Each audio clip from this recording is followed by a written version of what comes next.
اس میں کوئی شک نہیں کہ نبی کریم صلی اللہ تعالی علیہ وسلم نے فضیلت فرمائی ہے امر بالمعروف و نہی عن المنکر کی.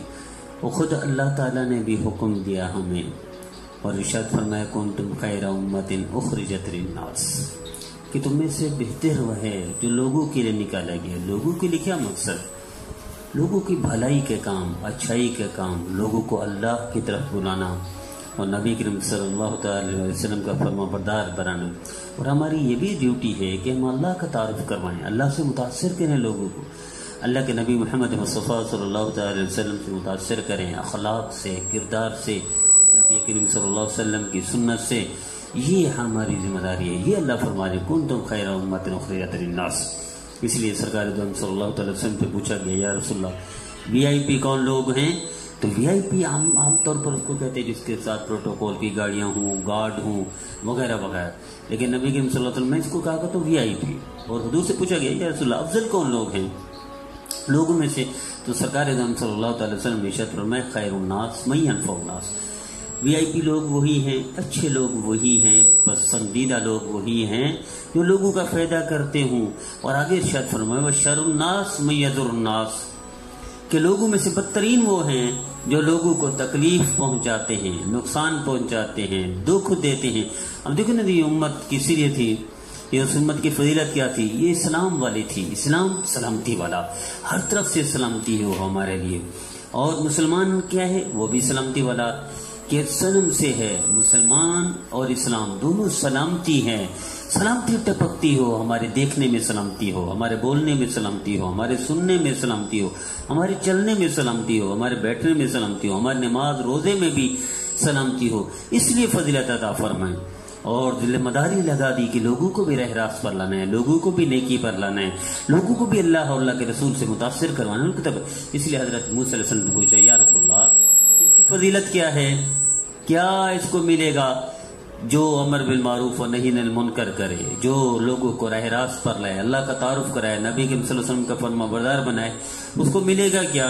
تو نبی کریم صلی اللہ علیہ وسلم نے ارشاد فرمایا کہ حضرت موسیٰ علیہ السلام نے یہ سوال کیا اللہ ملے گا؟ تو اللہ نے فرمایا موسیٰ اس کی ہر ایک بات پر 1 سال کی عبادت کا اجر ملے گا اور اس کو جہنم میں ڈالتے ہوئے مجھے حیا آتی ہے، شرم آتی ہے. کتنی بڑی فضیلت ہے عمل معروف میں. کیا مطلب ہے عمل میں معروف؟ نیکی کا حکم دے دینا، اچھائی کی بات کر دینا. یہ ہم کرتے ہیں لیکن ہم نیت نہیں کرتے. بچوں سے بھی کرتے ہیں، یہی امر بالمعروف و نہی عن المنکر ہے. چھوٹوں سے بھی کرتے ہیں، یہی امر بالمعروف و نہی عن المنکر. ہر ایک کرتا ہے، انفرادی طور پر بھی کرتے ہیں، اجتماعی طور پر بھی کرتے ہیں. یہی عمل میں معروف ہے.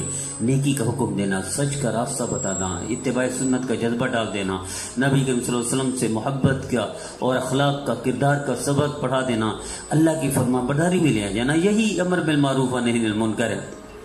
تو اس لیے اللہ نے یہ بھی فرمایا تعاون، اس میں تعاون کیا کرو علی البر، نیکی کے کاموں میں اور تقوی کے کام میں تعاون کیا کرو اور گناہ کے کام میں تعاون نہ کیا کرو. پہلے امتیں کیوں ہلاک ہوئیں؟ اکثر ہلاک ہوئیں تو کس وجہ سے؟ ان میں بنیادی کمی یہ بھی تھی جیسے یوشع علیہ السلام کو اللہ نے وہی بھیجا یوشع آپ کی قوم میں سے 1 لاکھ بندوں کو مغر کرنے والا ہوں، اس میں 40,000 نیک لوگ ہیں. یا اللہ یہ نیک لوگ کیوں؟ 60,000 تو بدکار ہیں، سیاکار ہیں، نیک لوگ کیوں؟ اللہ نے فرمایا موسیٰ یہ ان کے ساتھ اٹھتے بیٹھتے ہیں لیکن ان کو اچھائی کا سبق نہیں دیتے، برائی سے روکتے نہیں ہیں اور ان سے کچھ تعلق بھی کم از کم نہیں کرتے کہ برے کاموں سے خود بھی بچیں اور ان سے دور رہیں. نہیں، برے کاموں میں شامل ہوتے ہیں، اس لیے ان کو بھی ہلاک کرنے والا ہوں. اس لیے سیدہ عائشہ صدیقہ رضی اللہ تعالیٰ عنہ راوی ہیں، وہ فرماتی ایک بستی کو اللہ نے ایسے ہلاک کیا، عذاب میں ڈالا، گرفتار کیا، تباہ کیا کہ جن میں 18,000 لوگ ایسے تھے جن کے اعمال، کردار انبیاء کرام جیسا تھا لیکن امر بالمعروف و نہی عن المنکر نہیں کرتے تھے. اس وجہ سے ان کو اللہ نے غرق کر دیا. تو حضرت ابو دردہ رضی اللہ تعالیٰ عنہ ارشاد فرماتے ہیں کہ تم خیر کا کام کیا کرو، نیکی کا کام کیا کرو. اگر نہیں کرو گے تم پر ظالم بادشاہ مسلط ہوں گے، تمہارے نیک لوگوں کی دعائیں قبول نہیں ہوگی، تمہاری مدد بھی نہیں کی جائے گی. تو آئیے آج دیکھیں، آج واقعی ہماری مدد نہیں کی جا رہی، ہماری دعائیں قبول نہیں ہو رہی تو ہم نے یہ راستہ چھوڑ دیا عمل بالمعروف و نہی عن المنکر. یہ راستہ کیا ہے؟ اچھائی کی طرف ڈال دینا، سچائی کی طرف ڈال دینا، اتباع سنت کا راستہ. یہ ضروری نہیں کہ تبلیغ والے کریں، یہ جماعت کا کام نہیں، یہ ہر ایک کا کام. انفرادی طور پر باپ بھی کرتا ہے، ٹیچر بھی کرتا ہے، شیخ بھی کرتا ہے، بڑا بھی کرتا ہے، وڈیرا بھی کرتا ہے، ہر ایک کرتا ہے. لیکن آئیے یہ آج کے بعد ہم اس کو ذمہ داری کے تحت کریں. اس لیے نبی کریم صلی اللہ علیہ وسلم نے ارشاد فرمایا کہ ایک کلمہ ایک بات بھی آتی ہے تو اس کو بھی پھیلاؤ، اس کو بھی حکم دو، اس کی بھی اچھائی کی طرف بدلو. اور حضور نے خود بھی فرمایا کہ دیکھو ہم میں سے ہر بندہ دعا کرواتا ہے، بزرگوں سے دور دور جاتا ہے دعا کے لیے. نبی کریم صلی اللہ علیہ وسلم سے دعا بڑی کوئی ہو سکتی ہے؟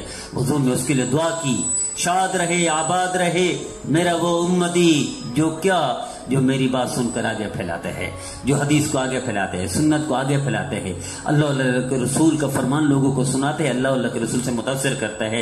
حضور نے اس کو دعا دے رہے ہیں. آئیے ہم سارے نبی کریم صلی اللہ علیہ وسلم کی دعا میں شامل ہو جائیں. اور یہی عمل معروف و نہی عن منکر کا خلاصہ ہے.